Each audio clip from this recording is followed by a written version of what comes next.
Umurongo w'umunsi, Matayo igice cya 25 umurongo wa 34. Umwami azabwira abari iburyo bwe ati, nimuze mwebwe abo data yahaye umugisha, muragwe ubwami bw'abatunganyirijwe uhereye ku kuremwa kw'isi. Uyu murongo utugaragariza neza igihe cy'urubanza, aho umwami Yesu Kristo azaba atandukanye intungane n'abanyabyaha. Abari iburyo bazaba basobanuye intungane, bazahabwa imigisha n'urumuri bamurika, ndetse bazanasogongera ku bwami bwateguwe kuva kera. Ibi byerekana ko Imana ifite umugambi w'igihe kirekire wo guhemba abayumvira, kandi ko iherezo ryabo ari ubwami butarimo umubabaro, ahubwo burimo amahoro n'ubugingo buhoraho. Muri iki gihe abantu benshi baba bahangayikishijwe n'ubuzima bwo ku isi. Uyu murongo utwibutsa ko hari ubuzima bw'iteka bwateguriwe abakorera Imana.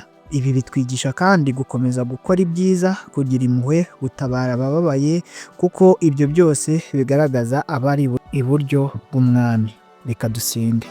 Mana Data wa twese, turagushima ko wateguriye abagutinya ubwami buhoraho.